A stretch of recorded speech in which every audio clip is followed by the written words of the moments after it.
আসসালামু আলাইকুম রহমতুল্লাহ। সবাই কেমন আছেন? আশা করি আল্লাহর রহমতে আপনারা সকলে ভালো আছেন। আলহামদুলিল্লাহ, আমি জামশেদ, আমিও আল্লাহর রহমত অনেক ভালো।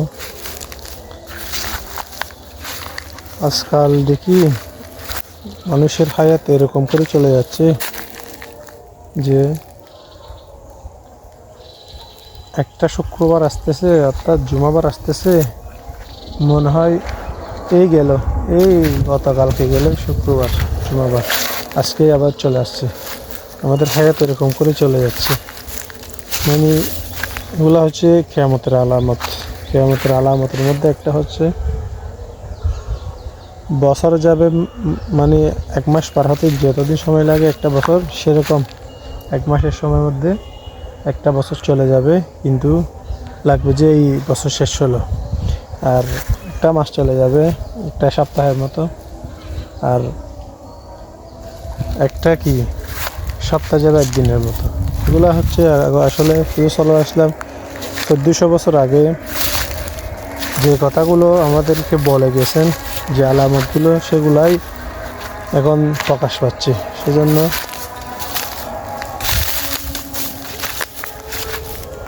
মৃত্যুর প্রস্তুতি নেন।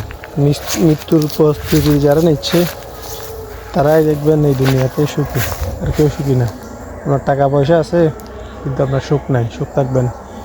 একমাত্র সুখ হচ্ছে আল্লাহ এবং আল্লাহ রসুলের কথা মানার মধ্যে সব সুখ লুকিয়ে আছে।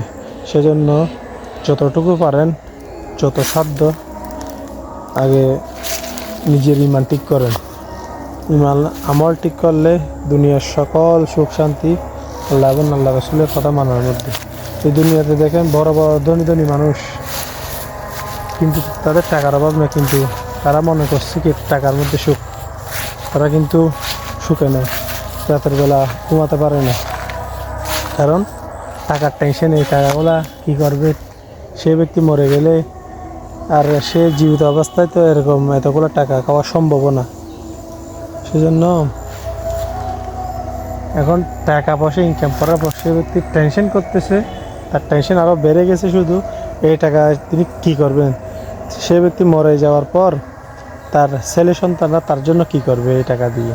নাকি তার ছেলে সন্তানরা যখন ইয়ং বয়সে থাকবে তখন নাকি খারাপ কামে লিপ্ত হয়ে তার টাকাগুলা খরচ করবে? সেই টেনশনে সে ঘুমাতে পারে না। সেই জন্য যতটুকু সাধ্যের মধ্যে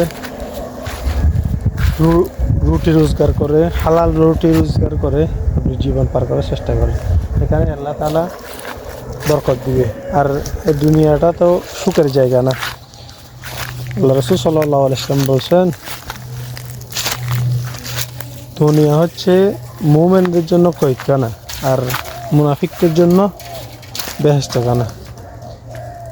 যারা ঈমান আমল নিয়ে এই দুনিয়াতে চলবে তাদের জন্য এই দুনিয়াটা হবে কয়খানা, জেলখানার মতো, সেম জেলখানা ঈমানদারের জন্য। যখন যারা বেদিন বেঈমান, তাদের জন্য এই দুনিয়া বেহেশতের মতো লাগবে।